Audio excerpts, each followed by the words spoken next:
What is going on, everyone? Casey here, Virginia Game Day, checking in after a big sports weekend and another storm, which we're currently at the tail end of. Hope it hangs on, hope the power hangs on, because we got podcasting to do. We got stuff to talk about, right?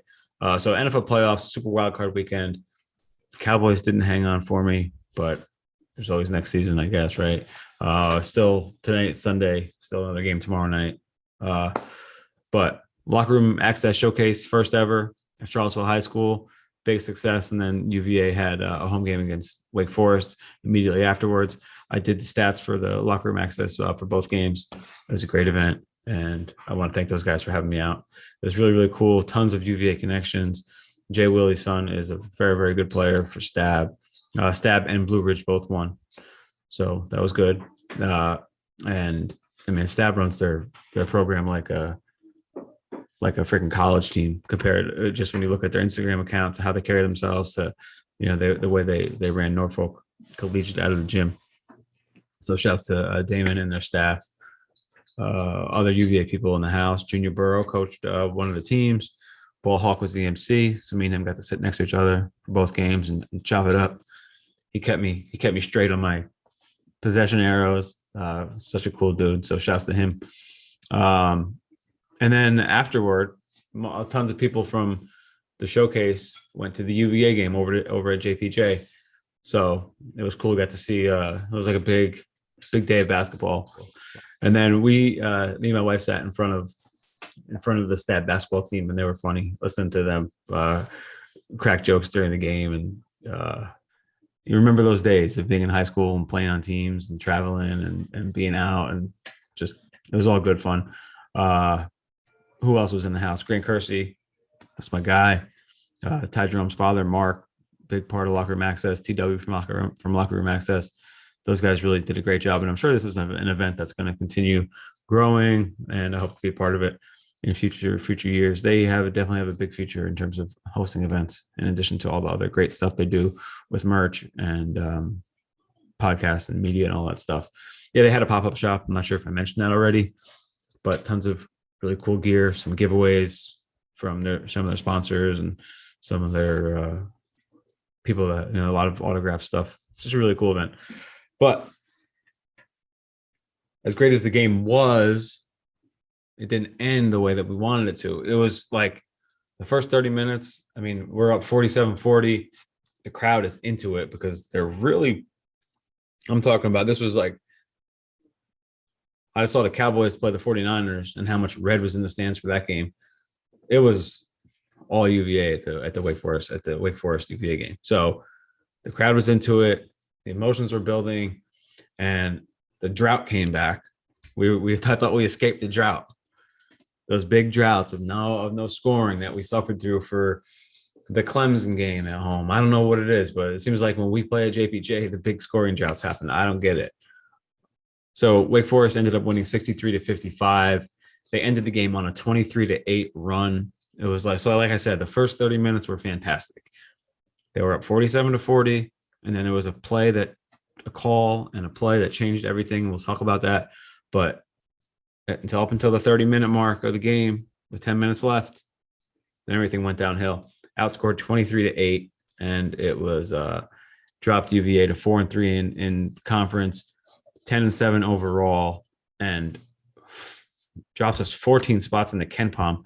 It's amazing that they moved up one spot after beating Virginia Tech, a 31 ranked team. They move up one spot in KenPom, but they lose to Wake Forest and they fall 14 spots. Not a good loss by any means, but still 14 spots. Come on. So the play in question was a fast break. Kihei's on a fast break and then gets fouled. I don't remember if he made the bucket. I think he made the bucket, but they called it on the floor. So we were looking at an and one.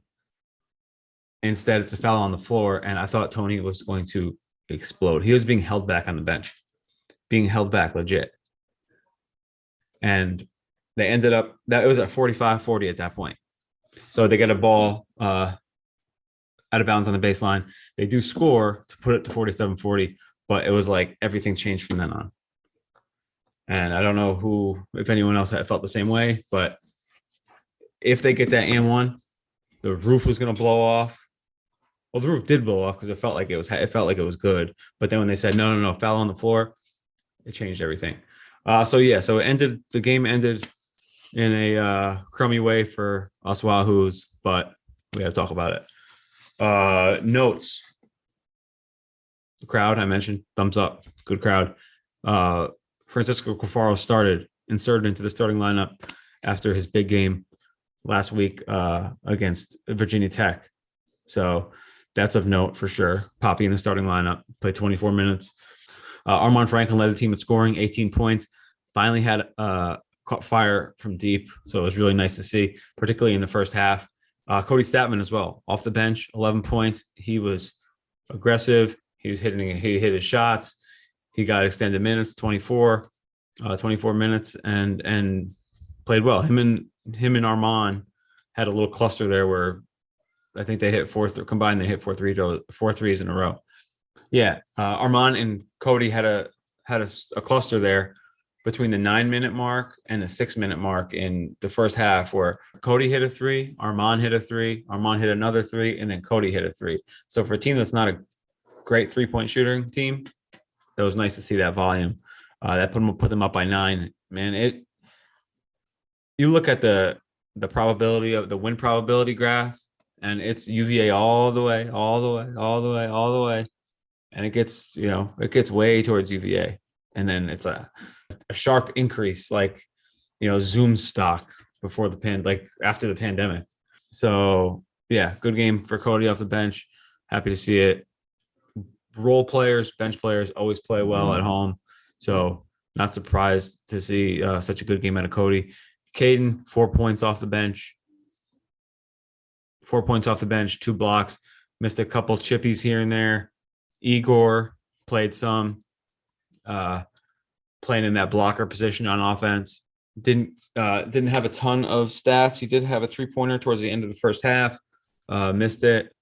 No Tane, again, of note. No Tane Murray in the lineup. But let's get to the starting fives. The second straight game are arguably our 2 best players. Didn't put up the numbers. Kihei is always contributing in all sorts of ways, but Kihei and Jaden Gardner combined for 11 points. This game, last game, even though they won, combined for 10 points.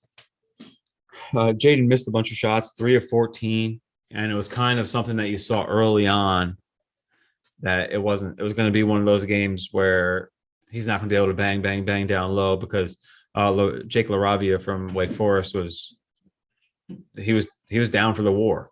And when he has a guy that wants to bang with him down low and is a little bit bigger than him, his ceiling is lowered. I compared it to when you have a quarterback who doesn't play well in the rain. Going in, okay, the ceiling's a little bit lowered here. When Jaden's playing against another big bruiser, someone that's a little bit bigger than him, his ceiling is lowered unless he makes the adjustment of shooting those jump shots. So Jaden, 5 of 23 in his last 2 games, 13 points combined, and he's out of the top 20 now in scoring in the ACC. But still averaging 14 a game. Still going to have some games where he's an absolute stud. He had 15, 7, and 4 against Pitt last game, and that's who we got next. So expect a big bounce back from SSJG. Kihei, 2 points, a lot of time. He spent some time on the bench, got in a little bit of foul trouble, but Reese, 7 dimes, played almost the whole game. Armaan, I mentioned, 3 of 5 from deep, 18 points, led the team, played some real good defense on Alondis Williams, their best player, leading scorer in the ACC. Him and Reese were locked up on Alondis, and they shut him down almost all game until right at the end, where he scored 8 points down the stretch. UVA was trapping the post, and it was working. And then I think Wake Forest made some nice adjustments, and were passing out of it or making moves before the trap could come. So they made some nice adjustments. And Wake Forest was a good team. Wake Forest, again, now it's a top 50 team in Ken Palm. Cafaro finished with 5 points. He was 2 of 9 from the field. Also missed a couple chippies. Tony mentioned it in the post game. Tony mentioned it in the post game that they left a lot of points out there, and they did. It was these guys are this team looks like they're killing Tony. I watched some national championship stuff a night or two ago, and then was watching the post game today of him against Wake Forest. When I was watching the post game today of after Wake Forest, and man, it looks like he's aged a bunch in only a couple of years. So we're gonna turn this ship around. We have 3 sub 100 teams coming up. The 19th this Wednesday at Pitt. They're number 166 in Ken Palm, lowest in the ACC. Then they got a game on the 22nd, Saturday, at NC State against their former guard, Casey Morsell. They're number 107 in Ken Palm. They do have some nice players. But also have some bad losses, and I think they could beat anyone on any given night. They're kind of them, UVA, and Louisville can kind of beat anyone on any given night, but can also lose to anyone on any time as well. So and then that's the 22nd against NC State, and then they return back home on the 24th, which is a Monday, against Louisville, and they're 101 in Ken Palm. So 3 sub 100 teams coming up. So a good chance for the Hoos to get back on track. If you put any stock in Ken Palm, I'll tell you, they have the Wahoos finishing 10-10 in the league. It's probably not good enough to get into the tournament, but they can still overachieve. Some good wins to be had out there. Beating Tech again, Duke, ACC tournament. So they fell one spot since I started this podcast. They're now 79th in Ken Palm. In terms of the net, they're 83. Let me see if that's changed at all. Nope, still 83. 2-3 in Q1, 2-3 in Q2, 0-1 in Q3, and 6-0 in Q4. That loss to Wake Forest was a quad 2 loss. So I hope you guys keep your power. Hope you get through the storm okay. We'll talk again this week after UVA goes to Pitt and gets a dub. And do yourself a favor, listen to the interview I just did with Robert Friedel, author of Intangible. I love the book. It was so good. I learned a ton and took some lessons from it that I'm trying to instill in my life. And I think that it's more than the basketball book. It's a life book. It's worth reading, but also listen to the interview. Go to Locker Room Access, check all the new stuff they got. Subscribe to our YouTube channel, subscribe to our Instagram page, all that jazz. Thank you guys so much. Go Hoos.